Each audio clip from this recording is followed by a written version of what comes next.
Today we will be talking about the Cartesian equation of a plane. Remember that we talked about the Cartesian equation of a line. I don't know if you remember what our procedure was when we talk about the Cartesian equation of a plane. We talked about that was a line whose equation we wanted, and a very important role played the normal vector AB. There you go. So that was just to review a little bit. We will try a similar approach to talk about the Cartesian equation of a plane. So similarly to what we did for the line, let's consider a vector that is normal to my plane whose equation I want to determine. This is plane pi, let's call it pi. So here is my normal vector. This is a normal vector n. Normal vector n. On components, I'm going to write it A, B, and C. There you go. So normal vector A, B, and C. What else do I need? I need a fixed point P0, exactly the same approach as I did for line. So this is my point P0.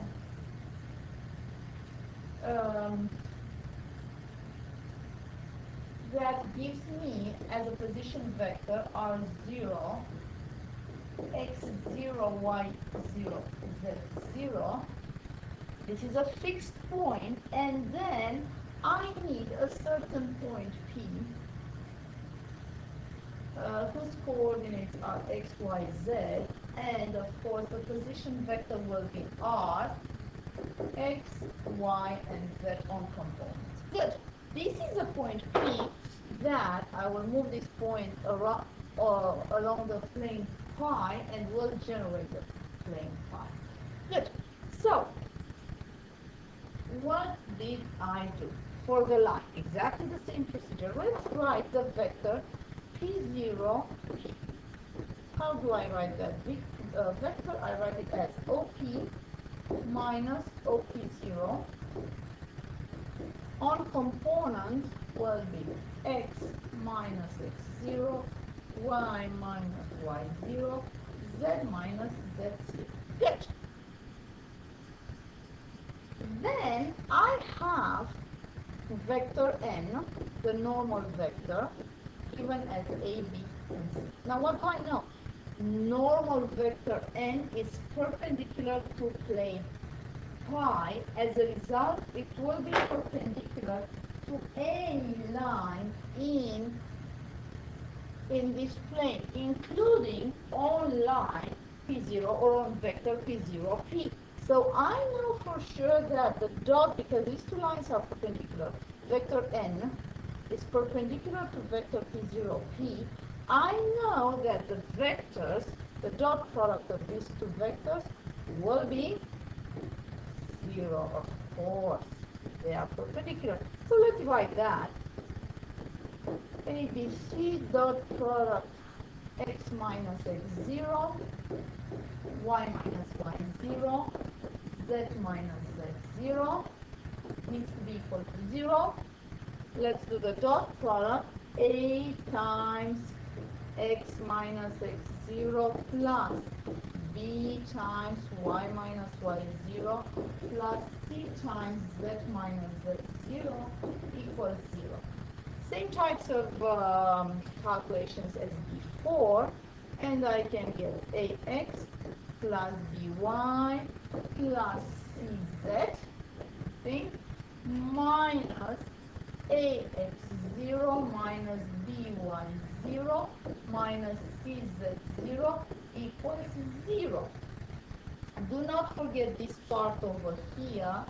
They are all constants. I can rename it as d, and I can write the Cartesian equation of the plane ax plus by plus z plus b equals 0.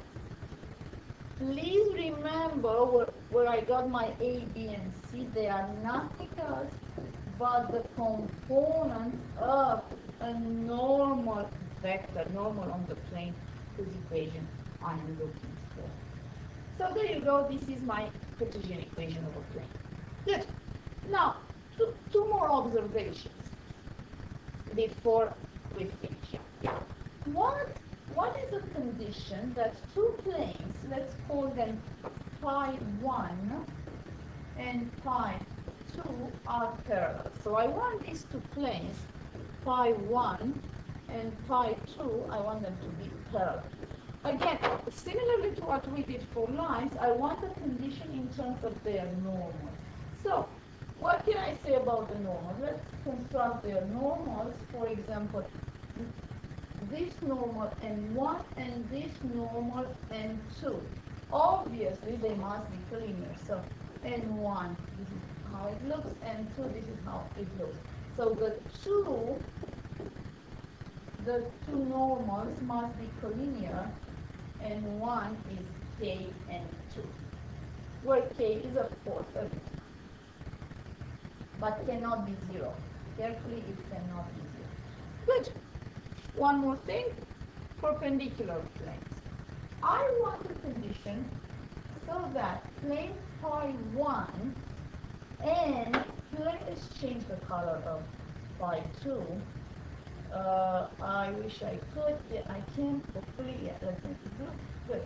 Pi 1 and pi 2, which is pi 2, I want them to be perpendicular. So this is what I want. I want plane pi 1 to be perpendicular to plane pi 2. Again, I want a condition in terms of their normals.